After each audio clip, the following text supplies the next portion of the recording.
Uh, what are you doing? I am communicating with the unseen.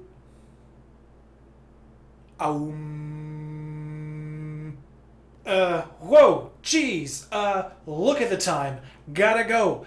Gotta feed the cat. Got places to be, people to kill, taxes to file. I've got guns to clean. We've got all these other things to do.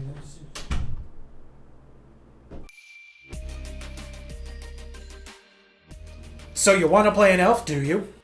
Welcome to the Maple Table, where we discuss role-playing games. My name's Nathaniel. Today we're going to be talking about the Elves of Starfinder.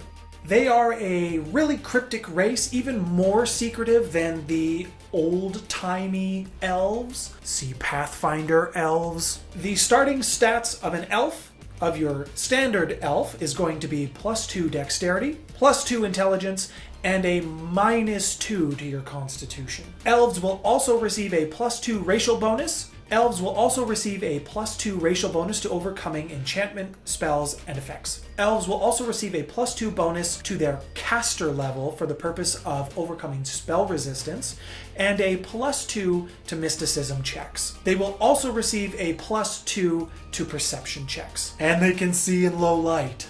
Since the release of the Character Operations Manual, it has really put some of the classic races of Pathfinder to the forefront of Starfinder. And I think that's a really good thing when it comes to player choice. Stick around to the end of the video where I'm going to go over a variant build of the elf that you might want to have at your table. First off, who are the elves? Well, they are slim, pointy-eared humans. I'm just kidding. Although lithe is a good descriptor for them. A neat trait among the elves is that their pupils are so large that they appear to take up the entire eye, which gives them having an appearance of a single-colored eye. They have a natural aptitude for magic and a seemingly inherent bond with the natural world. Fun fact, elves will start taking on the subtle colorations of their surroundings when they spend more than a few years in one particular area. And out of all the races that were affected by the gap, which is everyone, the elves were hit hardest. Hey, do you remember that thing? What thing? You know, the thing. No, I don't remember the thing. This is the worst thing ever! Because the elves live so long, and because it takes so long for offspring to reach the age of maturity, the loss of history that the elves experienced when the gap took their memories from them affected them very hard. What made it even worse is that when the leaders of the Elven nation tried to find out with what little scraps of information they could piece together from when they kind of woke up, they had come to the conclusion that they had been betrayed. Although by whom remains a mystery still. So until then, everyone's a suspect. After the gap happened, most of the elves returned to their home on Castroval, the main city being that of Sovereign. Sovereign?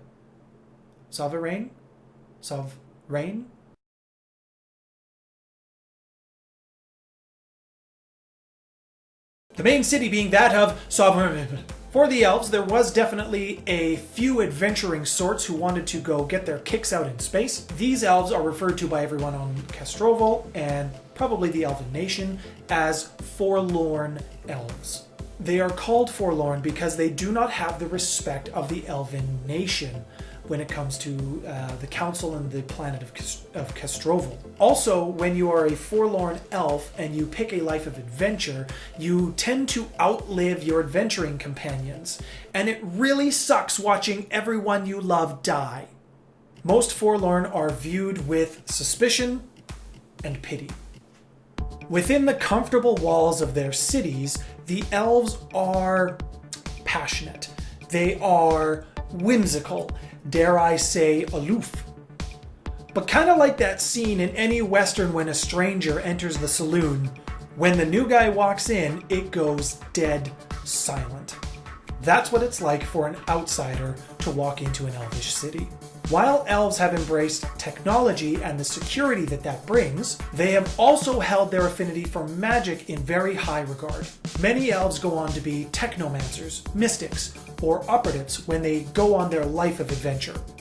And often those elves who do go out for adventure have gone out for reasons of finding magical items to piece together their history from the gap, or to secure Sovereign's place of strength and power. The one exception to this would be the Drow. They are purple-skinned elves who have resisted or rejected the society of elves as we know it, and they have actually set up their home on Apostate. The Drow are also some of the most feared arms dealers in the system.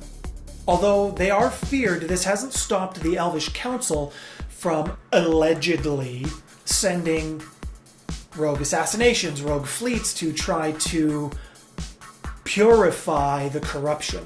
Well, look at that! You made it to the end. And as promised, here are a few things that you can do to tweak your elves to make a slight variant build. The following options are for playing a forlorn elf in the Starfinder universe. Let me know what you think of the elf history in the comments below. What are some of your favorite races that you like to play in Starfinder? Please tell me that in the comments below as well. And before you show up with a character built with these variant stats, I would run it by your GM first. A forlorn elf will gain a +2 dexterity bonus, a +2 charisma bonus, and a -2 wisdom bonus, which would actually make them a good candidate for the new Witch Warper class. A forlorn elf would get dark vision to replace that of low light vision. They would gain Elven Skeptic, which gives them a +2 racial bonus to sense motive checks.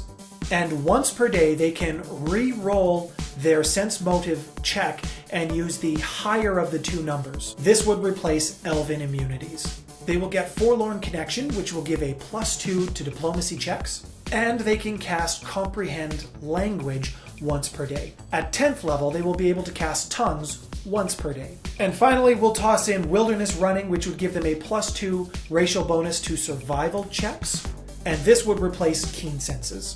This has been a look at the elves of the Starfinder universe. Please remember, if you liked that video, to hit that like button, hit that subscribe button to get more of this type of content on as I will be producing this on my channel. All of this really helps out the channel grow. Once again, my name is Nathaniel. This has been the Maple Table. Thanks for stopping by, everyone.